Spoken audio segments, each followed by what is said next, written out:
Graça e paz, gente bonita! Que bom que você conectou a esse canal. Tenho certeza que hoje você vai ouvir um testemunho incrível.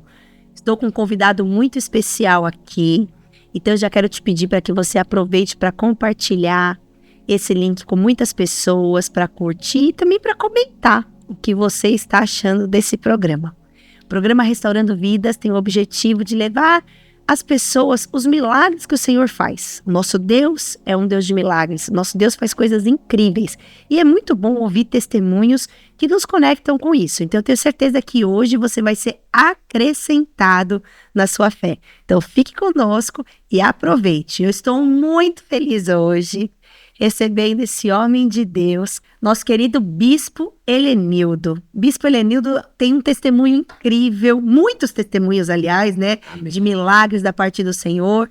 Ele é bispo de uma igreja chamada Internacional das Nações, que fica em Vargem Grande Paulista. Uma igreja linda, eu já estive lá diversas vezes, com um povo maravilhoso.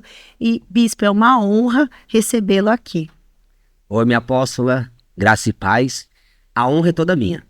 Na verdade, nós se programamos várias vezes para estar aqui, não teve a oportunidade, não deu certo, mas hoje Deus preparou esse dia. Ô, glória! E eu tenho certeza que vai ser inesquecível. Amém, eu também tenho certeza disso. Amém. Eu vou começar com a pergunta que eu sempre faço para os meus convidados, querendo saber quem era o Bispo Helenildo antes de Jesus.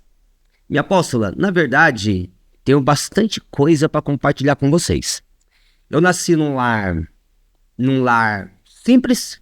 Meus pais não me deram tudo que eu queria, mas me deram o melhor na condição que eles tinham. Nasci de uma periferia, aqui próximo, chamado Jardim São Jorge, Arpoador.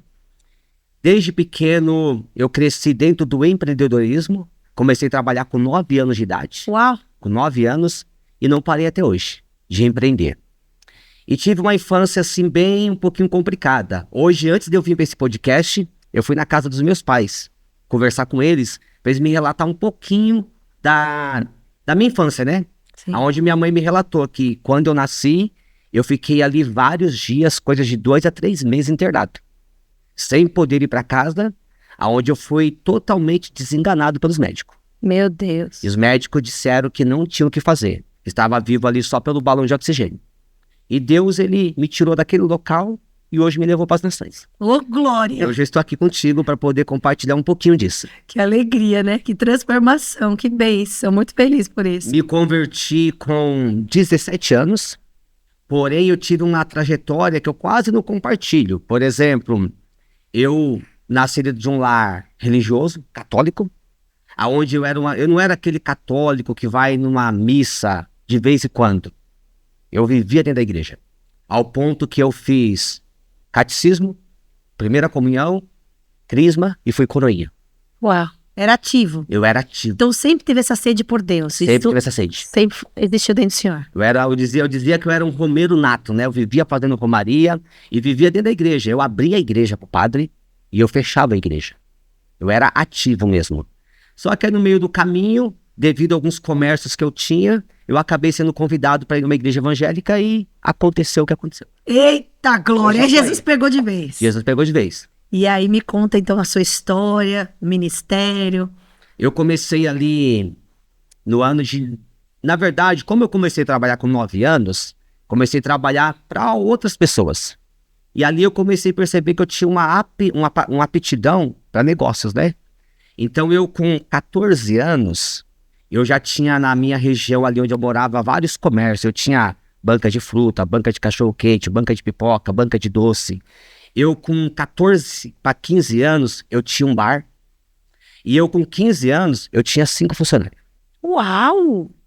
Só que aí nesse meio tempo, de tantos comércios que eu tinha, eu encontrei um outro que me levou até na época que eu me converti. Eu trabalhava com contrabando de cigarro do Paraguai. Meu Deus! Eu trazia cigarro do Paraguai para São Paulo e eu tinha uma banca, mas era muito grande na região, aonde eu abastecia todos os comércios. Por exemplo, eu com 15 anos, eu estava no Pantanal pescando, porque eu ganhava dinheiro. Entendi. Ganhava muito dinheiro. Só que eu comecei a desfazer dos meus comércios para ficar somente com cigarro. Porque o cigarro, assim, eu com 14, 15 anos, naquela época, em 97, eu já ganhava meus 3 mil reais por mês. Isso garoto, morando na favela, na periferia. Aí, de repente, um irmão vai para uma igreja e um dia me convida, vamos lá na minha igreja. Eu falo, eu vou lá só pra... Você tá me convidando demais. Aí foi um dia, foi 2 dias, foi 3. Aí, de repente, quando eu me vi, chego lá num sábado, com 21 dias de igreja, aproximadamente 3 semanas, tá tendo um batismo. Quando eu olho naquele batismo, uma pessoa sai da água, eu falo pra ele assim, me presta essa roupa aí. Me batizei também. Mas olha a minha situação. Eu fui de uma igreja muito boa. Foi a minha escola, foi a minha faculdade. E eles tinham uma mania de fazer uma campanha chamada Campanha da Prosperidade na segunda-feira, que faz até hoje. Sim. E eles pediam assim, olha, na segunda-feira você vai vir para a igreja e você vai trazer a sua ferramenta de trabalho. Só que eu estava dentro da igreja e continuava vendendo cigarro. Aí eu pensava comigo, caramba, como que vai ser isso? Imagina aqui o pastor pedindo, levanta a sua ferramenta, e eu levantando lá um pacotão de cigarro. Como vai ser isso? Então aquilo começou a criar, assim, uma briga interna dentro de mim, né? Porque eu fiquei pensando comigo, eu vou na igreja, ajudo a orar pela libertação, e aqui fora... Ajuda o pessoal a se viciar. Só que ao mesmo tempo, família não entendia, né? Porque o menino que era católico, era apostólico, era romano, era roxo, na verdade. Agora o menino foi para a igreja, se converteu. É um ganha-pão muito grande. Eu acho que eu era o que ganhava mais na família, na época. E como que vai largar o cigarro por causa da igreja agora? E começou aquele impasse. Mas foi um processo de 3 meses. Eu comecei na igreja em abril. Quando foi julho, eu tinha parado de vender cigarro. E uma coisa interessante... Bem rápido, né? Bem rápido. Foi realmente o evangelho, ele é uma decisão. Sim. Ou você quer, ou você não quer. É como Jesus, quando ele diz ali no evangelho, que se esforçai para entrar pelas portas estreitas, porque larga é a porta que leva à perdição. Jesus, ele não dá uma obrigação, ele dá apenas uma sugestão. Então eu me decidi. Falei, não, eu quero. E um dia eu estava na minha banca de cigarro, eu me lembro como se fosse hoje, já meio assim angustiado. De repente chega um obreiro da igreja e tá no ponto de ônibus. De repente ele dá uma olhadinha pro lado e fala, o que você tá fazendo aí? Aí eu olhei e falei, eu trabalho. Não, na verdade, a banca é minha. Ele falou, rapaz, você tá doido? Você tá na igreja lá orando pela libertação e você vendendo cigarro? Eu falei, não, mas daqui uns tempos eu vou parar. Ele falou, não, taca fogo nisso hoje, rapaz. E aquilo me incomodou. Aí eu comecei a desgostar de um jeito que começava a acabar a mercadoria, eu já não ia mais para São Paulo para buscar. Porque a gente buscava 4 horas da manhã. Todos os dias eu levantava às 3 horas da manhã, pegava o primeiro ônibus, 4 horas, 4 e meia eu já estava no centro de São Paulo, pegava lá as mercadorias, voltava e 6 e meia da manhã eu já estava com a minha banca aberta. Isso ia até 11 horas da noite. Isso de segunda a sábado. Trabalhava bastante. Trabalhava muito nessa época. Só que aí nisso comecei, por causa da igreja, comecei a pensar, caramba, não vou mais. E começou a acabar as mercadorias, eu fui desfazendo. Aí teve um dia que eu decidi, era uma quinta-feira, eu me lembro como fosse hoje. Falei, quer saber de uma coisa? A partir de hoje, eu não vou mais vender cigarro. Isso foi na quinta. Não montei mais a banca. No domingo, nós tínhamos um culto chamado Alvorada dos Valentes, 6 horas da manhã. Eu morava no João 23 e a igreja era lá na rua Butantã, em Pinheiros. Então eu saía daqui 5 e pouco da manhã para participar da Alvorada dos Valentes. E eu me lembro que eu tava com o coração assim, mas tão sedento. Já era batizado nas águas. E eu tinha abandonado a banca de cigarro. E eu me lembro que eu cheguei na igreja, o pastor tinha um hábito que eu trouxe até hoje. Na hora da adoração, apagar as luzes, só acender as luzes laterais. Aí eu cheguei naquela igreja às 6 horas da manhã, aquele povo assim, aquela igreja toda apagada, o povo tudo adorando. Na hora que eu entrei pela nave da igreja, eu fui batizado do Espírito Santo. Oh, glória! Aí eu entendi que era o único empecilho que tinha na minha vida, era o cigarro. Era o cigarro. E aí você se desfez do cigarro e começou a trabalhar com o quê? Como é que foi essa transição? Olha, apóstola, eu vi vários agir de Deus. Por exemplo, como eu trabalhava por conta, então às vezes eu montava a banca, deixava lá os meninos que trabalhavam comigo e ia fazer alguma outra coisa.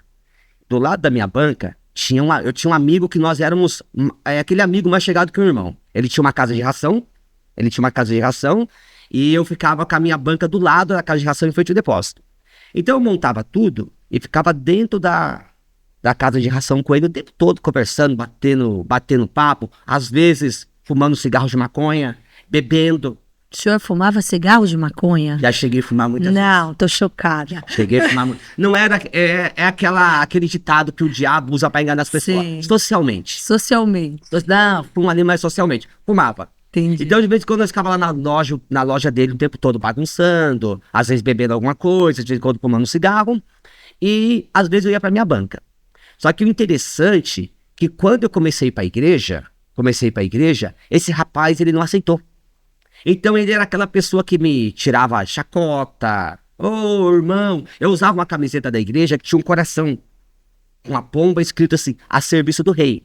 Então, eu passava na rua e gritava, ô, servidor do rei. E aquilo me dava uma vergonha, sabe? Ficava me constrangendo. Então, por esse motivo, eu me afastei um pouco dele. Só que Deus tinha um propósito. Dias depois que eu me afastei dele, ele tinha se envolvido com um suposto homicídio de um rapaz. Dias depois que eu me afastei dele, que eu não fiquei mais lá com ele, os ladrão da região lá, os bandidos, invadiram a loja, deram 32 tiros nele. Meu Deus. Dentro da loja. E o pior de tudo, atiraram também nas outras pessoas que estavam dentro da loja. Meu Deus, pastor. E naquele dia eu entendi que se eu não tivesse ali buscando a Deus, tivesse ali ainda com um cigarro com ele, no dia do assassinato dele, eu estaria lá dentro. Meu Deus, que livramento. Então eu vi o que Deus estava fazendo, né? Sim. Aí a senhora perguntou o que eu fui trabalhar depois. Parei com o cigarro, tinha dinheiro guardado, né? E fiquei naquela, o que eu vou fazer agora? E a família ficou doida. Fizeram a lavagem cerebral. O meu pai dizia, fizeram a lavagem cerebral do meu filho. E hoje meu pai é discípulo meu. Glória a Deus. Serve a Deus comigo. Aí o que aconteceu? Passados uns 3 meses, devido a esse homicídio, o pai desse rapaz, ele não pôde mais ficar com a loja aberta, né? Aí, certa feita, eu estava fazendo um serviço, ajudando um amigo, um obreiro da Igreja Universal, ajudando ele a fazer um trabalho de pedreiro. Aí, eu voltando do serviço, eu encontrei esse senhor passando pela rua. Aí, eu comecei a conversar com ele, porque eu não vi ele desde o dia da morte do filho. Conversa vai, conversa vem. Ele falou pra mim assim, eu tinha um apelido. Ele me chamava, todo mundo me chamava na região de Nenê. Ele falou assim, Nenê, é o seguinte, eu não posso mais abrir a loja. Você pode me fazer um favor? Abre ela lá. Tenta acabar com tudo que tá lá, e assim que estiver acabando, você entrega o salão pra mim. Aí eu tava sem fazer nada, né? Falei, não, beleza. Aí peguei a chave da loja, abri. Aí comecei a vender. Só que quando acabava a mercadoria, eu corria e comprava, colocava outra. Porque você não queria fechar a loja. Não queria fechar a loja. Aí toda semana ele falava pra mim, já tá escado, já está acabando? Eu falei, tá acabando? Não, eu tô abastecendo de novo. Porque os clientes vinham, né? Sim. Era uma avicultura chamada Show Dogs. Resumindo, eu comprei a avicultura. Comprei a avicultura, a casa de ração. Ela tinha um balcão de chaveiro. Ela tinha umas máquinas de fliperama num canto, que eu te desfiz delas depois. E tinha a casa de ração, a parte de veterinário, né? Então eu comecei a abastecer essa loja e eu acabei comprando a loja dele. Aí com essa loja eu trabalhei aí mais uns 2 anos, 2 anos e meio. Desfiz da loja. Nesse meio tempo eu fui estudar paisagismo. Fiz o curso de paisagismo, tudo. Comecei a mexer com jardinagem. Aí montei uma empresa de jardinagem também. Trabalhei com essa jardinagem mais uns 2 anos, 2 anos e meio, até que eu já não estava mais na igreja onde eu nasci. Eu já estava num outro ministério. Só que aí nesse ministério eu comecei a crescer muito lá dentro, onde eu fui convidado para fazer parte da obra. Só que ele era integral. Eu não podia fazer nada fora. Aonde foi eu fechei a jardinagem e fui me dedicar somente na obra. Então eu comecei... Isso tudo muito rápido, né? Tudo muito rápido, porque eu me converti em 2001, me converti em 96, fiquei nesse ministério, primeiro ministério, 4 anos. Aí desse ministério eu saí, era um do lado do outro, e fui ajudar o pastor do lado, que estava necessitando. Aí nesse ministério eu comecei a crescer muito lá dentro. Entendi. E trabalhando com a minha empresa fora. Foi quando o pastor viu que os dias que não tinha culto, eu falei, eu vou lançar culto nos dias que não tem. Aí todos os cultos que eu colocava a mão, funcionava. Bombava, né? Aí o pastor começou a perceber que existia uma chamada de Deus na minha vida. E começou a me dar a missão, né? Vai fazer isso, vai fazer aquilo. Quando eu fui ver, eu já não estava tendo tanto tempo para fazer as coisas lá fora, envolvido com as coisas da obra. Foi quando eu deixei tudo e fui me dedicar na obra. O senhor passou com quantos anos? Eu comecei a pastorear no comecinho de 2002. Eu tô com 23 anos pastoreando. Mas você tinha quantos anos na época? Mais ou Tinha menos? 21. Uau, jovem. 21 anos. Bem jovem. 21 para 22. Bem jovem. Aí nessa época eu comecei a auxiliar um pastor no Jardim João 23. Era a Igreja da Graça ainda na época. E auxiliei esse pastor mais ou menos uns 6 meses. Foi aonde ele me deu uma missão e falou, olha, nós temos uma igreja que começou no Jardim Jaqueline, atrás do Shopping da Raposa aqui, bem dentro da favela mesmo. Aí falou pra mim assim, olha, já passou 3 pessoas lá, não tá dando certo. Eu quero te mandar pra lá. Ainda falou, se não der certo, você também sai de lá. Aí eu fui. Fui pra lá tentando começar um trabalho, né?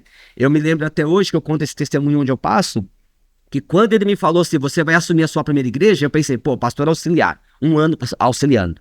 Agora você pastor titular, embora eu ia estar auxiliando uma igreja dele. Sim. Pra mim já era uma bênção, né? Sim. Aí como era uma igreja grande, uma igreja que tá na mídia há anos, programa de rádio e televisão, eu até brinquei, falei, sou amigo do prefeito, tô indo pra lá.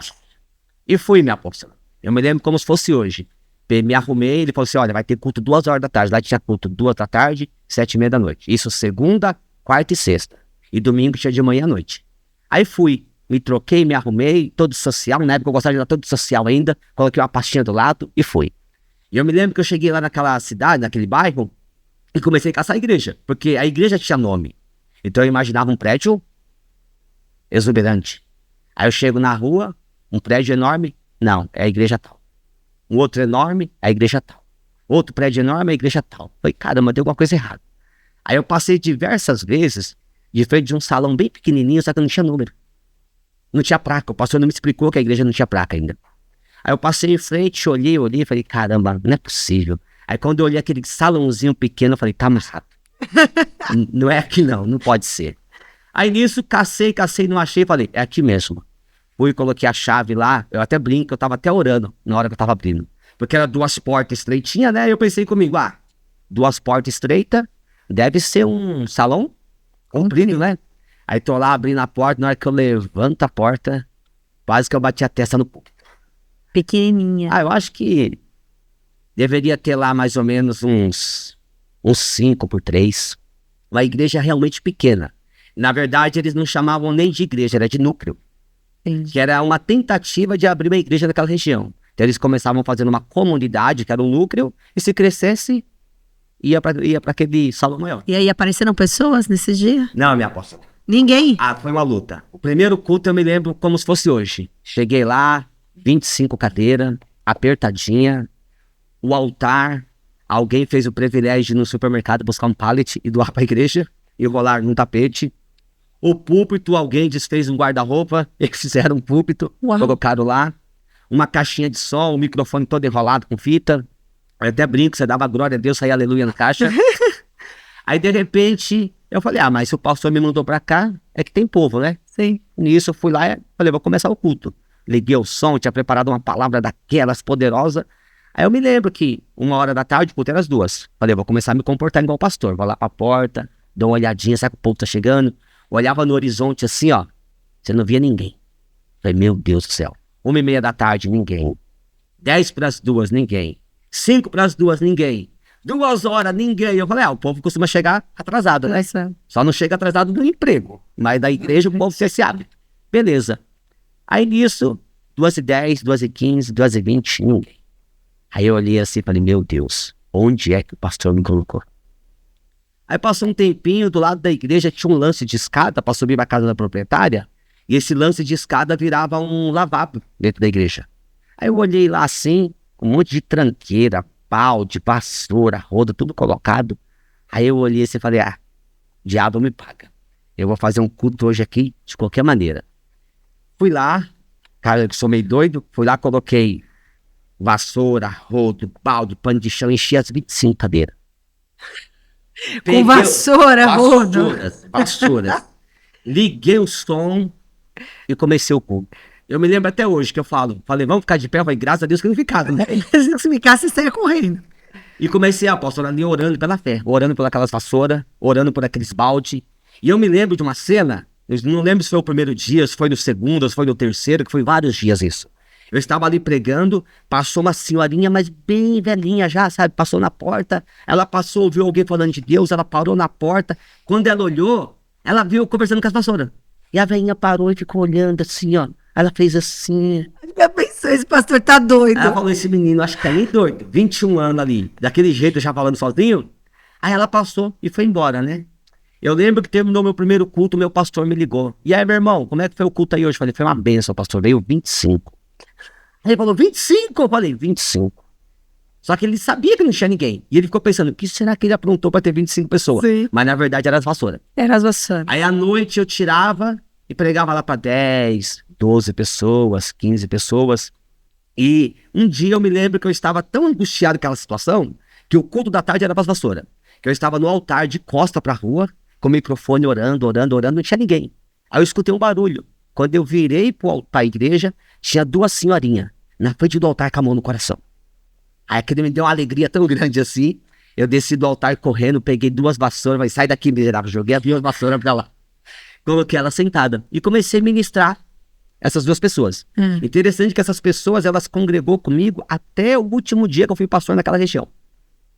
Aí comecei, como eu tive uma igreja muito boa, que foi uma escola de evangelismo, eu comecei a ir pra rua, favela, arregaçar manga, evangelizar, ir à noite pras biqueiras, e comecei a tirar vassoura, tirar rodo, foi tirando um, foi tirando outro.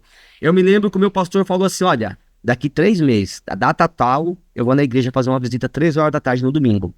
No domingo que ele foi, eu tinha mais de 60 pessoas naquela igreja. Ô, Glória, lotou assim tão rápido. Naquela igreja nos 3 meses, mais ou menos. Unção, né? Ao ponto que nós mudamos de salão, saí dali, fui para um bairro chamado Jardim Celeste, aluguei um prédio maior. Aí no Jardim Celeste, cresci mais uma vez, cresceu. Aí eu fui para um outro bairro chamado Jardim Dracena, que era tudo 1 quilômetro e pouco um do outro. Fui para o bairro principal, central, o centro do comércio, né? Aí fiquei lá, eu acho que 1 semana, aí descobriram que eu tinha essa vocação de começar um trabalho do zero. Aí me chamaram lá na nossa sede em Pinheiros e falaram assim, você vai para Vargem Grande Paulista. Ei. Começar um trabalho lá também. Que já passou várias pessoas, não deu certo. Aí eu me lembro, eu cheguei em Vargem Grande no comecinho de 2002, no mês de fevereiro. 2002, faz tempo, hein? E vim pra cá e aqui fiquei. E aí ficou. Fiquei, aqui eu cresci, aqui eu ganhei almas para Jesus. Glória a Deus. Aqui eu conheci a Jéssica, que foi conheci. ovelha minha, né? Pastora Jéssica foi sua ovelha. Foi ovelha minha na Igreja da Graça. Ela era da escolinha. Ela era a tia da escolinha que eu era pastor dela. Eita, como é que foi isso? Me conta. Quero Olha, saber, fiquei curiosa. Olha, apóstola, foi assim, sei lá, Pastor jovenzinho, solteiro, né? foi algo assim que eu não imaginava. Não imaginava, né? Porque, por exemplo, eu pastorei ela durante muito tempo, tanto ela como a irmã dela. O meu cunhado, que é casado com a Tairine, também era ovelha minha. Então eu tenho várias pessoas hoje na Igreja das Nações Que são já são pais de família, já são pais de famílias, mas eram tudo crianças que começou comigo na Igreja da Graça há muitos anos atrás. Que bênção, né? Isso Então- é sinal de um ministério sólido. Sabe? As pessoas permanecem, né? Firmes. E o interessante é que, por exemplo, assim, quando eu comecei a Igreja das Nações, eu não chamei ninguém para ir comigo, Sim, nem a Jéssica. Só que o povo gosta de ser bem cuidado. sim. Essa que é a realidade. Então, quando eu comecei meu ministério, as pessoas viam lá com uma outra porta aberta, pregando o evangelho, as pessoas começaram a vir. Começaram. E a Jéssica resolveu vir também. Só que quando ela veio para as Nações, a Igreja das Nações nasceu em 2007. 14 de fevereiro de 2007. Nós não tínhamos relacionamento nenhum. O nosso relacionamento começou em 2009. No finalzinho de 2009 para 2010. Namoramos 6 a 8 meses e casamos. Eita, hoje são pais de 3 lindos filhos. Murilo, Manuela e Maria Eduarda. São lindos, super educados, crianças maravilhosas. E dentro dessas experiências que eu percebi, né, que eu tinha uma chamada para começar assim algo do zero. Tudo que a gente começava sem ninguém, Deus abençoava, prosperava. Tudo bem que a gente arregaçava as mangas também, né? Sim, Ia trabalhava bastante. trabalhava bastante. E a jornada na outra igreja foi muito boa. Eu não tenho o que reclamar. Por exemplo, lá eu fiz programa de rádio, lá eu fazia madrugada na Band, na Rede Bandeirantes. Pelo menos 2 vezes no mês, a gente passava a noite todinha, das 2 da manhã às 6 ao vivo, atendendo pessoas ali da Bandeirantes. Nessa época, a Jéssica não era minha esposa, nem namorada. Mas ela ia, ela, mais algumas moças iam, porque ficava atendendo os telefones, pegando os recados. Sim. Só que aí, de repente, Deus coloca no meu coração um outro projeto. Deus começa a incendiar o meu coração com outro projeto. No ano de 2006, eu passei uma luta muito grande. Tinha um obreiro, que na época da Igreja da Graça, estava comigo, e esse obreiro vivia na minha casa, era um garotinho, gostava de ficar comigo. Aí, certa feita, eu tô calçando o sapato para ir para a igreja, ele saiu do banho, e quando ele saiu do banho, ele saiu com a toalha na mão, e ele tava dando aqueles com a toalha. Ele não me viu. Na hora que ele deu a toalha molhada pegou dentro do meu olho, dentro desse olho direito. Na hora que essa toalha pegou e deu aquele estralo, eu perdi a visão. No exato momento, eu perdi a visão. Perdi a visão, fiquei sem enxergar nada. Eu falei, rapaz, eu não tô enxergando nada, tal. Só que eu era pastor desse outro ministério. Só que aí nisso, fui pro médico. Quando o médico me examinou, falou, você descolou sua retina. Uau. Aí falou pra mim, você precisa fazer uma cirurgia urgentemente, porque se você não fizer essa cirurgia, você vai perder a vista. Aí eu era garotão ainda, solteiro, eu perdi o chão, né? E eu fui perguntar pros meus superiores, né? Fui procurar meu pastor regional, falei, pastor, tô passando por isso, eu preciso de um socorro. Ele falou, vou ter que conversar com a liderança. Só que o que foi mais triste, que ele falou pra mim assim, olha, eu vou conversar com a sua liderança, só que eu já sei qual é a resposta. E ele foi, se prontificou, conversou com a liderança, passado uns dias, veio conversar comigo, falou assim, olha, mandaram falar somente uma coisa pra você, ele não é solteiro, não é assalariado, por que não fez um plano de saúde? Você viram? Meu Deus. Falaram isso pra mim. Só que tudo isso tinha um propósito. O porquê? Isso foi no ano de 2006. Eu sem enxergar nada. Dias antes, eu tinha ido numa vigília. Daquelas vigílias da tampa da chaleira. Pular. Aí nisso eu tô na vigília no ginásio da Portuguesa. Da Igreja Comunhão Plena ainda. Apóstolo Sérgio Lopes. Aí fui, de curioso, né? Nossa, fui em várias vigílias dele na época também. Foi. O negócio fervia mesmo. Aí tô lá naquela vigília, aí de repente assim, eles mandam todo mundo dar as mãos do ginásio da Portuguesa. Eu dou as mãos no ginásio da Portuguesa, aí um senhor pega a minha mão e começa a apertar. E começa a apertar. De repente esse senhor olha pra mim e fala pra mim, esse jovem, Deus manda te dizer uma coisa, que você está num ministério que não é o seu ministério. Que ele vai entregar algo nas suas mãos. Você não vai entender, mas no tempo dele vai fazer.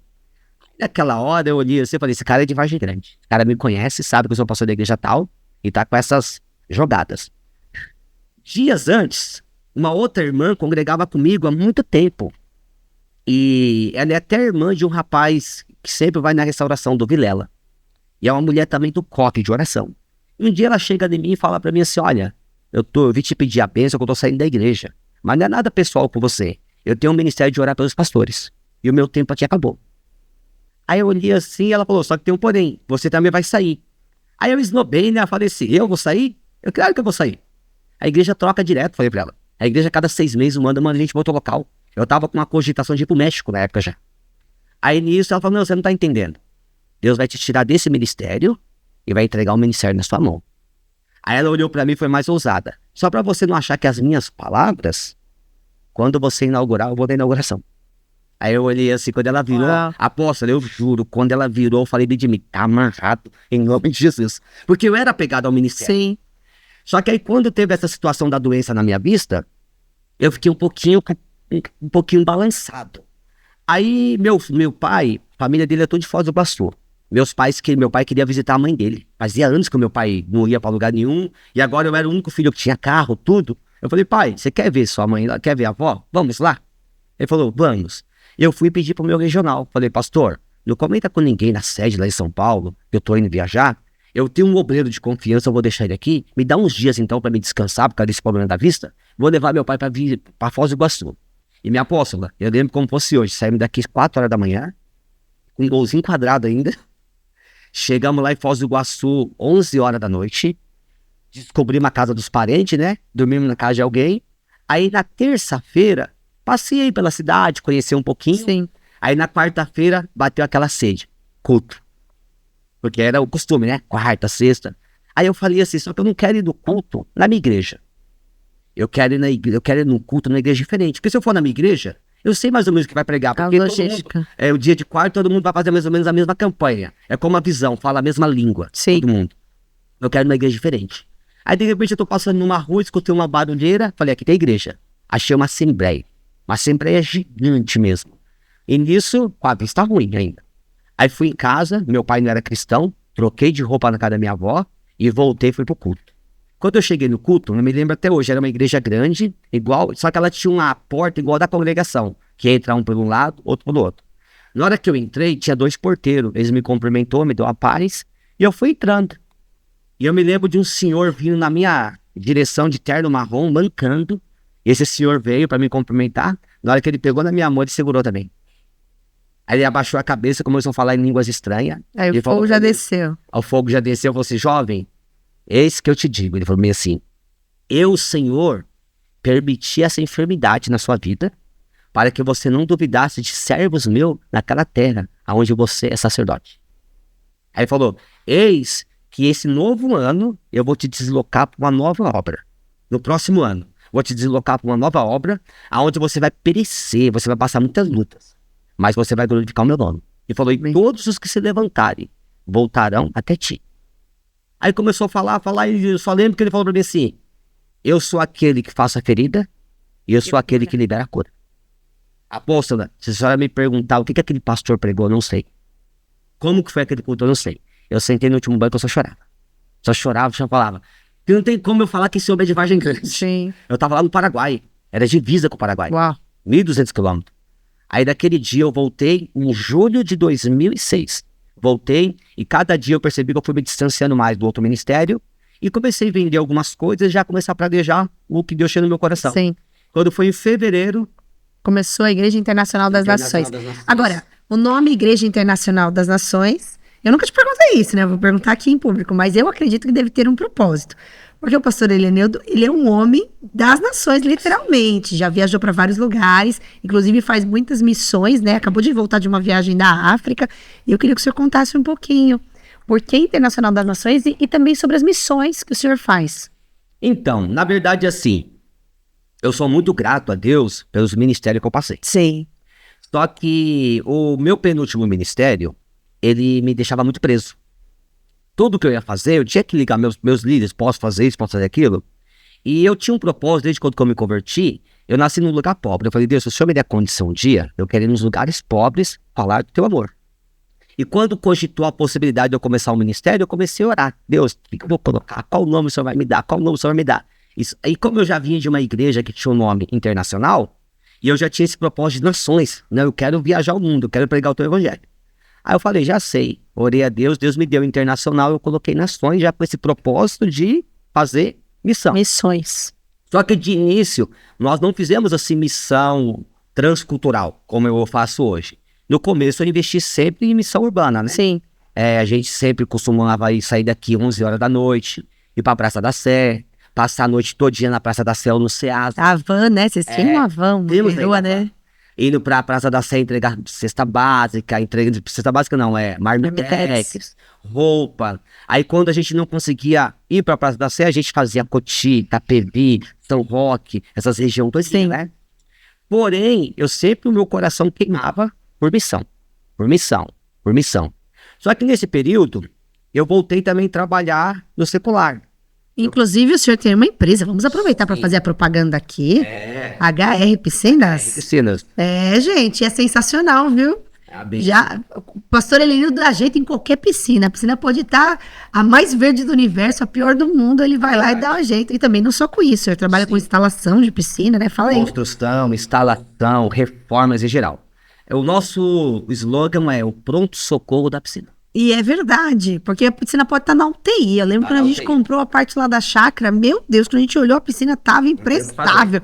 Falei, não, vai ter que tirar toda essa água e colocar nova. Sim. Aí o Milão falou assim, não, vamos chamar o Bispo Helenildo. Não é que ele deu jeito, resolveu tudo. Resolve. Se precisar, é só chamar. Então, deixa o contato, né? O Instagram da... No Instagram nós estamos como @HR Piscinas. HR Piscinas. A gente deixa o link fixado também nesse Facebook programa. também como HR Prestadora de Serviços. Excelente. Se você está pensando em construir uma piscina, ou se você está com algum problema na sua piscina, chama aqui o Bispo Helenildo, ele vai dar jeito. E nesse meio tempo, apóstolo, o que acontece? Eu voltei para o mundo secular, voltei a trabalhar com eu ressuscitei a empresa de jardinagem. Sim.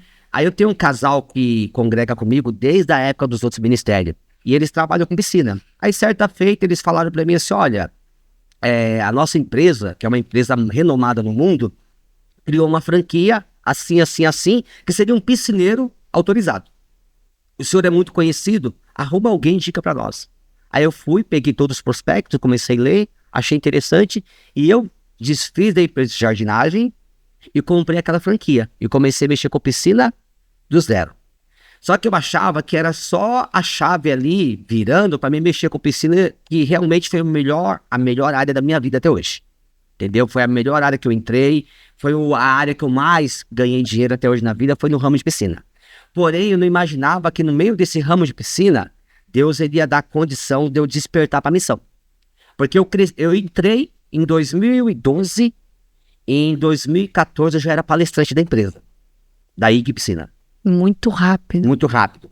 Aí eles fizeram uma convenção e me convidaram para ir na convenção no navio, para me poder falar, porque ninguém queria comprar a franquia de piscineiro. E o rapaz que era jardineiro, que comprou, agora estava bombando, ganhando dinheiro com muitos clientes, vendendo piscina e tal. Aí eu fui com eles pro navio, fui pro navio orquestra. Uau, chique. Participei de um cruzeiro com eles no navio orquestra. Aí o dono me chamou e falou, então, nós estamos aqui em 800 lojistas, não, 1.200 lojistas, de 40 países. Eu quero que todo mundo entenda que essa franquia vai dar certo. Então você dá uma motivada nele, só que ele não sabia que eu falava em público, né? Aí quando eu entrei, eu tirei glória a Deus no navio. Era pra me falar 10 minutos, falei só 40. E terminou fazendo o povo aceitar Jesus. 40. Mas olha o que aconteceu interessante. Naquele navio, teve 2 palestrantes. Eu e teve um outro palestrante que o cara foi o máximo, eu amei. Mas todo mundo me procurava no navio, pastor, a sua palestra foi melhor do que o rapaz, nós gostamos e tal. Depois que eu saí do navio, eu recebia quase todo mês chamado para mim viajar com eles pro estado tal, pro Rio de Janeiro, para Ribeirão Preto, para São José dos Campos, para São José do Rio Preto, para palestrar na cúpula deles, nos eventos que eles faziam. Eles faziam um evento, um workshop, e eu entrava com as palestras. Entendi. Só que no navio de 2014 aconteceu uma coisa que me marcou. Eu tô ali naquele navio, aquele monte de cara atrás de mim, vamos para tal lugar, porque o navio tem de tudo, de bom e do ruim. E eu como cristão, me sentia um peixe fora d'água. Aí eu falei, rapaz, eu vou fazer uma coisa diferente desse navio. Já que todo mundo que trabalha no navio é estrangeiro, eu vou dar uma treinada no inglês. Porque eu tava começando a engatilhar, já tinha uma noção do inglês, mas eu tava começando a engatilhar. Sim. E eu falei, vou fazer um intercâmbio de graça, né? E eu fui pro navio. E comecei a andar dentro de uma loja, de outra, tal. De repente eu fui numa loja de cosmético. Aí tinha um rapaz moreno, novo. Comecei a puxar assunto com ele, para saber que idioma ele falava. Começamos a puxar no inglês. Perguntei de onde que ele era. Ele me falou que ele era de uma ilha chamada Ilha de Bali, na Tailândia. Aí no meio da conversa, ele falou para mim que tinha 6 meses que não via a família dele. Tava ali no navio só trabalhando de um país a outro. Sim. Aí de repente, no meio da conversa, Deus me incomodou. Começa a falar de mim para ele. Aí na hora que eu comecei a puxar o assunto de Jesus com ele, e ele começou a me responder, eu falei assim, caramba, eu tô tão ruim no inglês, que eu tô entendendo ele dizer que nunca ouviu falar sobre Jesus. E eu comecei a falar de Jesus para ele, ele falou, não, no meu vilarejo, onde eu vivo, eu nunca ouvi falar sobre Jesus. Quem é Jesus? Meu Deus. Aí eu falei assim, eu não acredito que eu tô ouvindo isso. Aí eu pensei comigo assim, caramba, aqui no Brasil a gente está tão ocupado com tantas coisas. Às vezes os cristãos que estão nos assistindo agora não param em igreja nenhuma e brigaiada entre eles, discutindo, se debatendo entre eles mesmos. E ainda existe pessoas que não ouviu falar de Jesus. Se eu falasse para ele da Coca-Cola, ele saberia quem é. Se eu falasse do tênis Nike, ele saberia quem é. Verdade. Mas eu vou falar de Jesus, do nosso Senhor. Ele não sabia quem era Jesus. Quando eu saí daquela conversa, eu voltei pra minha cabine, assim, eu chorei. Eu chorei. Deus, eu não acredito nisso. Aí eu fiz uma oração, falei, Deus, isso era em 2014, assim, se o Senhor me permitir, eu vou voltar pra casa, eu vou tirar meu passaporte, e qualquer lugar pobre que o Senhor me mostrar, eu vou falar do teu amor. Não importa quanto que eu vou gastar, o Senhor vai me levantar pessoas, como levantou. Sim. E dali pra cá, apóstolo, Deus escancarou a porta. Porque eu já conhecia o Emerson lançava algumas coisas no Facebook que eu achava bonito, né? Mandava recursos pra ele. O Emerson da missão Luz para Moçambique. Aí nisso eu comecei a ajudar o missionário Emerson, e até que uma certa feita ele me desafiou, pastor, o senhor me ajuda tanto, por que o senhor não vem pra cá conhecer o povo, fazer missão com a gente? E quando foi em 2016 eu resolvi pela primeira vez na África. Aí fui em 2016, me apaixonei, voltei em 2017, 2018, 2019. Aí depois teve a pandemia, teve o ciclone, que nós perdemos tudo lá. Sim. E agora voltei em 2023, 2025. E a África é uma paixão na sua vida. A África é uma paixão. Mas eu tenho 2 lugares ainda que eu vou. Eu ajudo um pastor no Paquistão. Ninguém quer ir, porque é uma região bem remota, bem problemática. Mas eu... E perigosa até de pregar o evangelho. Perigosa. Né?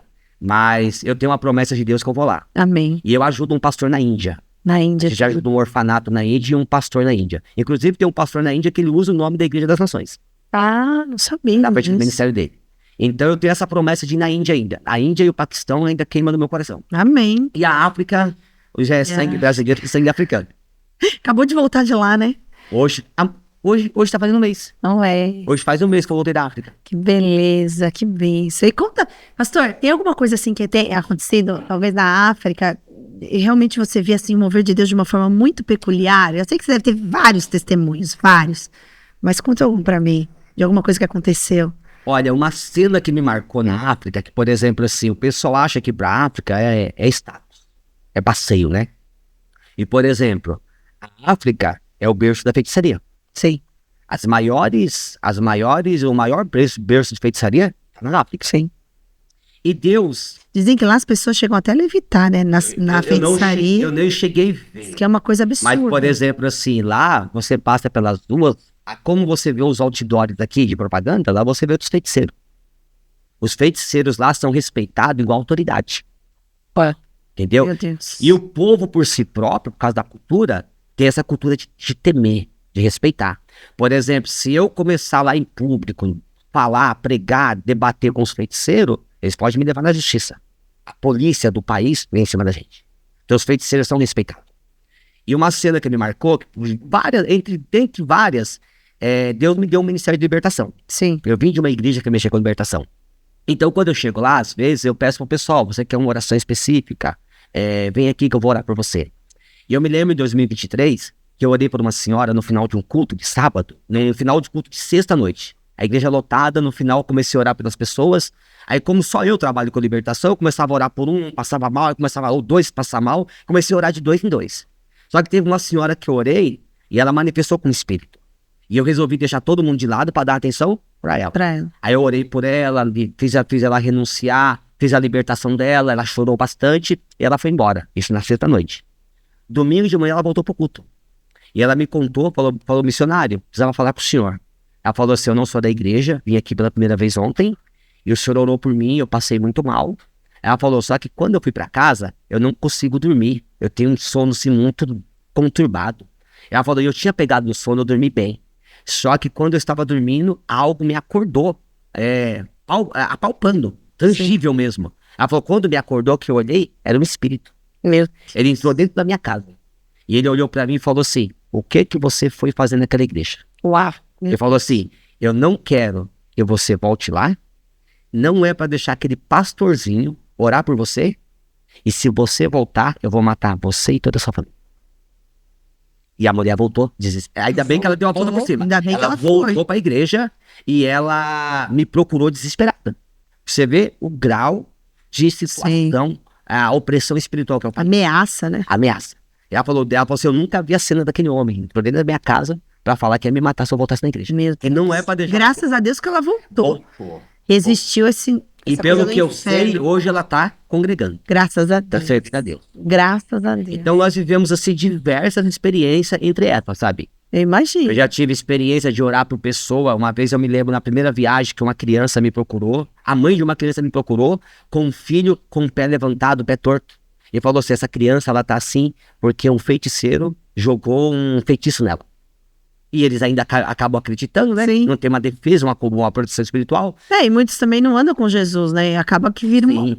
E era uma feira, né? Por exemplo, lá os mercados são informais. Você passa pelas ruas, você encontra, assim, bancas cobertas com lona preta, carne por cima, tudo. Aí tem lugar que... Carne em cima de lona? Tem, ao céu aberto. O clima é pesado. Imagina. E, por exemplo, você encontra aqueles mercados informal. Tem os mercados formal, normal. Só que nem todo mundo tem acesso, que é tudo muito caro. Sim. Por exemplo, a moeda de lá com a moeda daqui tem um diferencial muito grande. É um país comunista, né? País comunista. É. Então eu estava no Eu não mercado. conheço nenhum país comunista rico. Que coisa, né? E eu estava no mercado à noite, eu me lembro, com o missionário Hermes, que a gente costuma comprar, assim, coisas fechadas, um tomate, uma cebola, uma fruta, a gente vai e compra nesse mercado Sim. normal. Agora, quando é carne, a gente tem o local certo que a gente vai. O bicho foi morto hoje, a pessoa já avisa a gente, ó, a carne tá fresca e tal, a gente vai buscar. Sim. Só que aí nisso, essa mulher me mostrou a criança com aquele pé, daquele jeito. E a criança andando, mancando, né? Aí eu senti no coração, abracei ela, né? E fiz uma oração por aquela criança, quebrando aquela maldição. E fui embora. Passados uns 3 dias, nós fomos de novo à noite, depois do culto no mercado, comprar alguma coisa. A mulher gritou, missioneiro, vem cá. Olha lá, ó o Arthur correndo. E a criança estava com o pé. Meu Deus, voltou ao normal. Voltou ao normal. Poder de Deus. Poder de Deus. Poder de Deus. Então, aquilo, não há mal que resista ao poder de Deus. Então aquilo, assim, é o nosso maior salário. Sim. Você vê aquela situação. Maior alegria, né? Teve uma outra situação que eu achei muito interessante, que uma mãezinha, as mulheres chamam de mãe. Quando é muito nova, é as mãezinhas, né? Uma mãezinha engravidou e ela teve uma complicação muito grande na gravidez dela. Então ela quase perdeu o bebê. Só que aí quando o bebê nasceu, o bebê teve alta. Veio pra casa e a mulher ficou internada. Aí nós fomos, eu, o missionário e a Rose, fomos até a família para visitar a criança. As casas lá têm 1,5 metro de altura, telhado de ferro, não tem cama. 1,5 metro de altura? 1,5 metro, 1,60 m, é baixinha mesmo. Baixinha. São umas ocas de barro mesmo. Não tem cama, não tem nada, tem aquelas esteiras de palha, onde eles dormem no chão. E o calor é insuportável. Sem água potável, sem energia elétrica.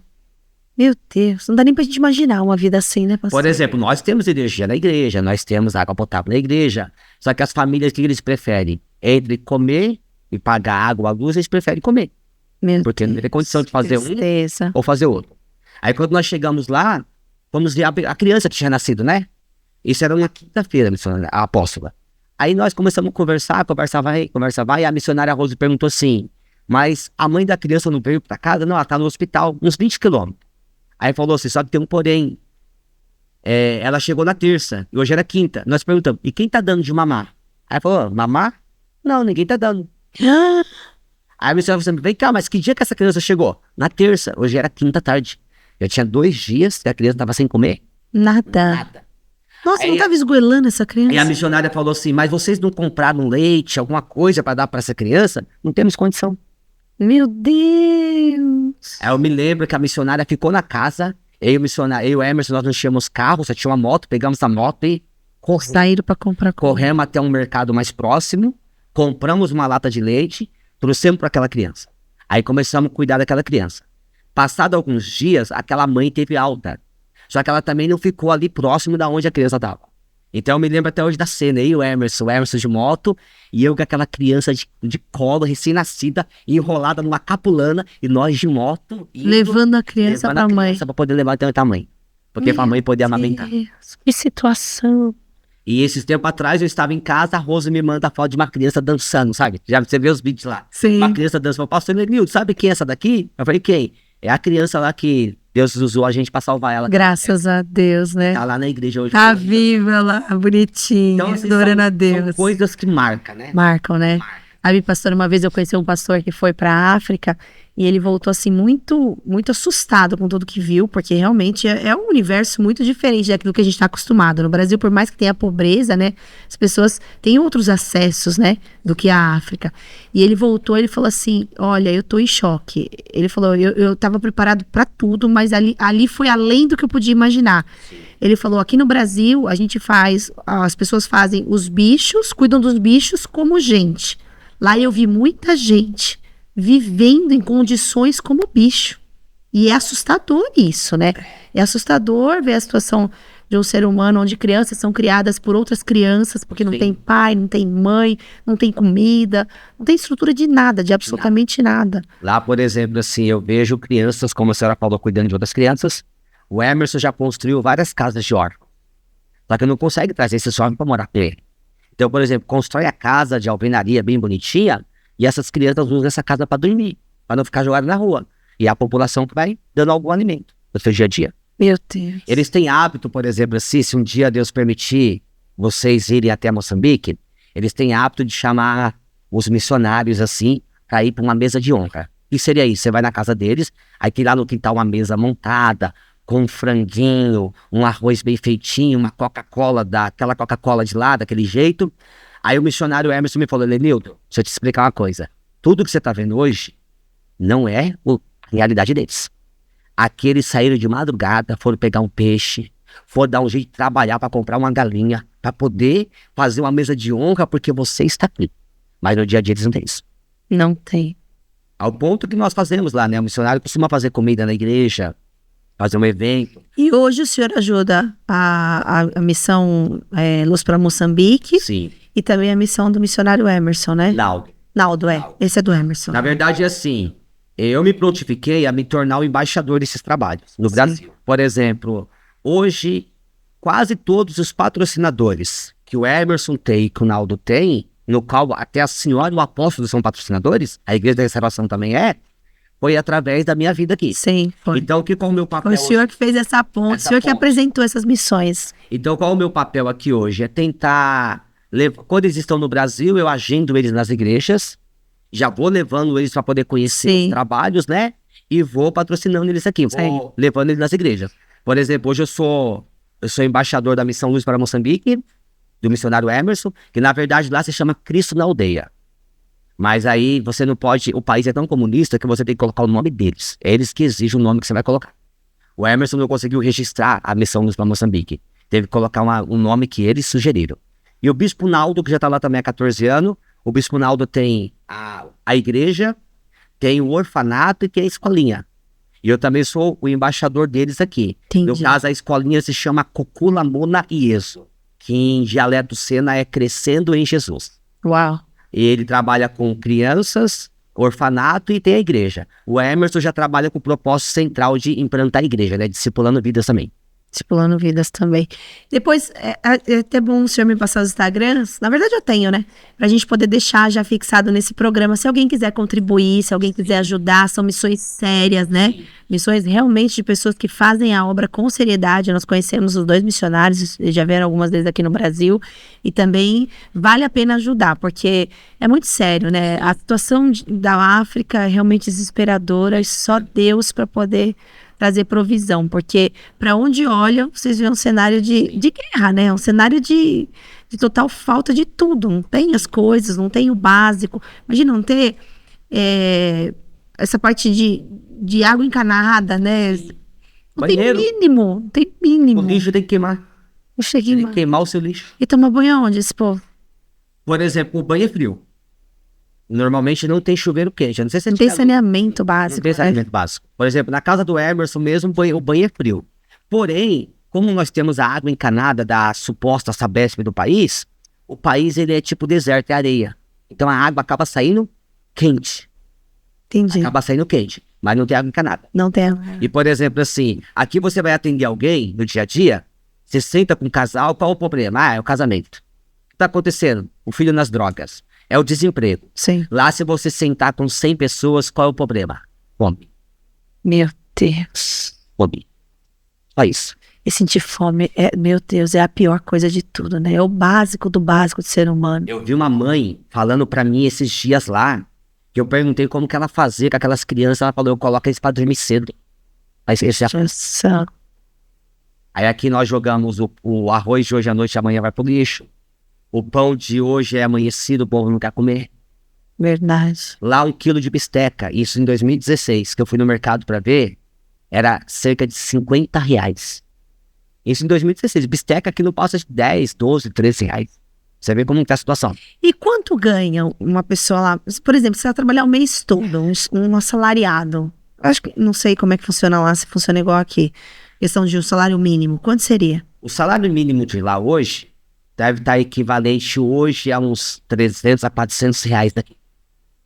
Isso quem tem. E como o país ele é movido à corrupção, então a pessoa vai entrar na empresa, ele já cobra uma corrupção para a pessoa entrar. Aí a pessoa fica ali no contrato de 2, 3 meses, 4 meses, depois sai, aí entra outro. Então o dinheiro deles é o metical. Em Moçambique, né? Se eu não me engano, um metical é equivalente a 28 meticais, é equivalente a R$1. Meu então é precário. Precário total. A fome predomina. Mas é um povo assim fervoroso. É um povo Que dança, que se alegra na presença do Senhor, né? Que busca pessoas Deus que com andam, intensidade. pessoas que andam de 2 a 6 até 9 quilômetros de a pé para ir num culto. Pra ir num culto, Em um culto. 9 quilômetros. Eu já vi casos lá. E aqui a pessoa tem um carro na garagem Não, tá e chovendo. fala, tá chovendo, Tá chovendo, tô vou ficar em casa. cansado.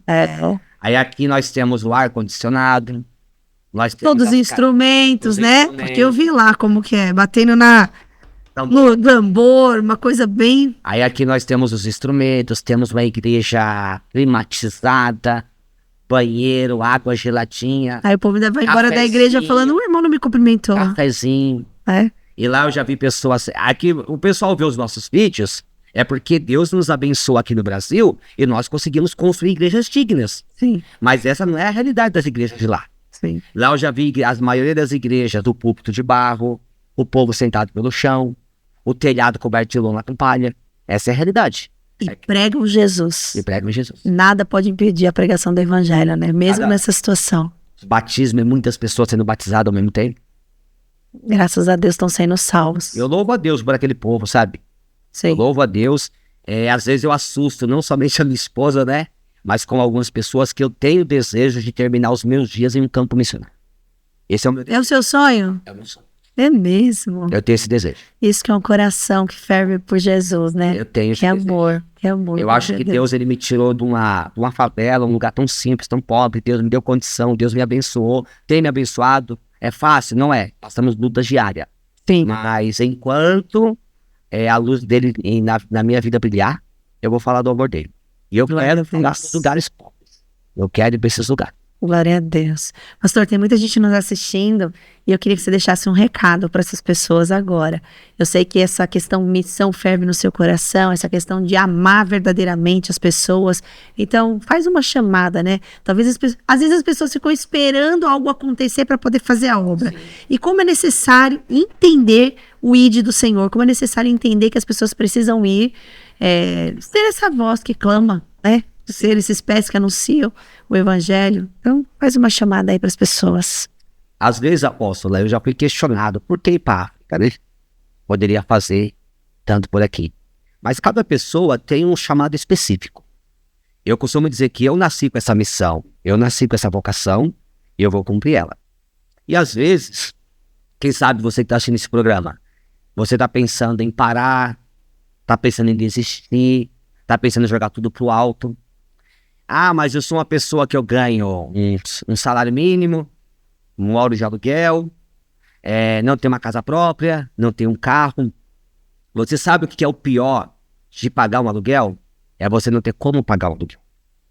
Verdade. Esse salário mínimo aí que você fala que é o misério mínimo que o governo te dá, tem pessoas que gostariam de ter pelo menos 50% do que ele tem.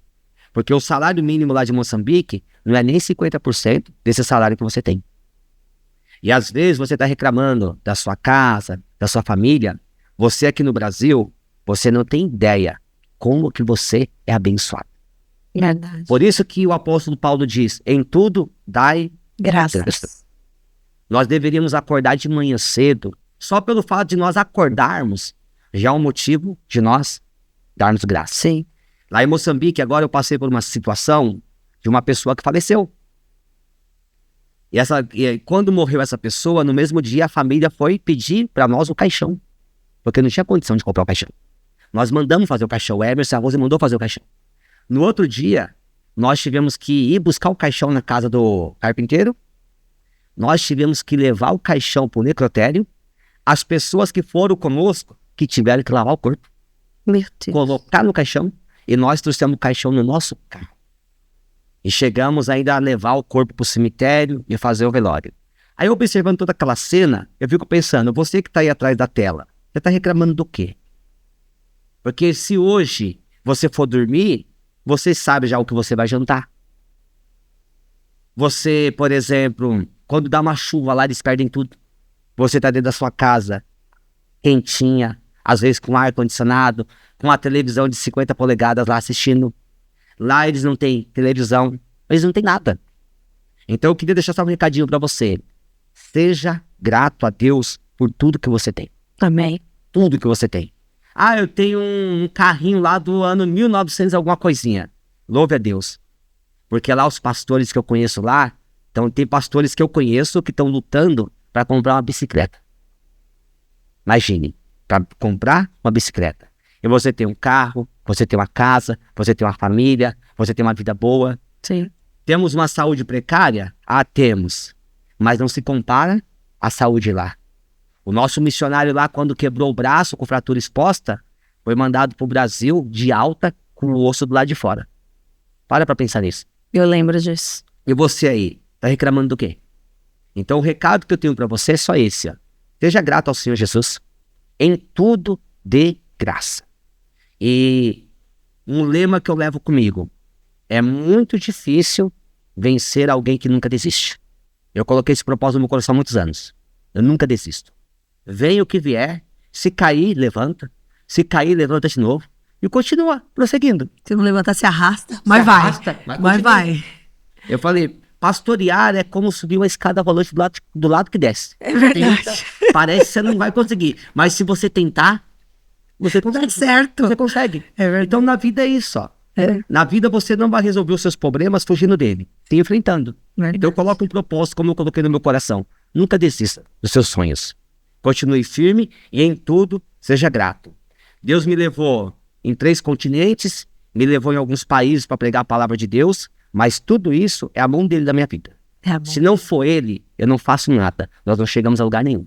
Verdade. E eu sou muito grato a Deus por isso. E o pastor Elenildo sempre com essa garra, sempre ligado no 220. Chega na igreja dele, tá ligado no 220. Não para. Ele e a Jéssica são imparáveis. E eu louvo a Deus pela vida de vocês. Amém. Fiquei muito feliz em ouvir todo esse testemunho. Muitas coisas eu já conhecia, outras fiquei conhecendo agora.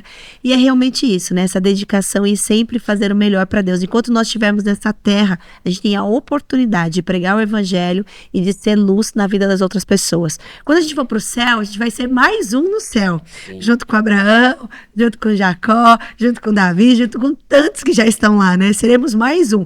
Mas aqui é a nossa oportunidade de fazer a diferença. Então, cada um honra esse chamado, né? Amém. E possa, de fato, ser um referencial, assim como vocês têm sido. Muito obrigada. Sim. Amém. Muito obrigada por grato. estar aqui nesse programa. Amém. Que Deus abençoe a sua casa, a sua família linda, os seus filhos, a esposa querida, que eu amo de paixão, aquela mulher linda, querida, que Deus abençoe sempre a toda a obra das mãos, né? Tudo aquilo que vocês fazem com tanto esforço, com tanto zelo e com tanta maestria. Amém. E que Deus abençoe a África também, né? Amém. E os continentes da terra, todas as nações. Lá diz Mulungu Imbacuco Bolerene. Que Deus abençoe. Amém, amém. E você que está aí, eu tenho certeza que você foi tocado com esse programa hoje. Realmente uma história de fé, uma história de milagre, uma história de muitas coisas que o Senhor já fez através da vida dele e continua fazendo no ministério. E você também pode ser foco de tudo isso. Se permita ser usado por Deus. Na verdade, é normal as pessoas não se acharem capazes, acharem que não conseguem, que não sabem. Eu também, quando eu fui chamada para o ministério, quantas vezes eu entrei em crise e dizia, Senhor, acho que o Senhor errou o foco. Tem certeza? Eu? Vou falar o quê para os outros? Você é o quê? Pastora? Não, esse chamado não é para mim. E hoje, quando eu olho para trás e vejo a igreja da restauração acontecendo na proporção que acontece, eu sou tão grata ao Senhor por não ter desistido de mim. Porque a obra dele sempre vai acontecer. Eu estando nela, verdade, ou eu não estando, né?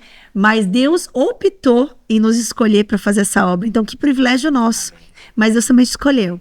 Então, que você possa entender isso, possa desatar nisso e possa ser luz para esse mundo. Aonde você tiver a oportunidade, fale de Jesus.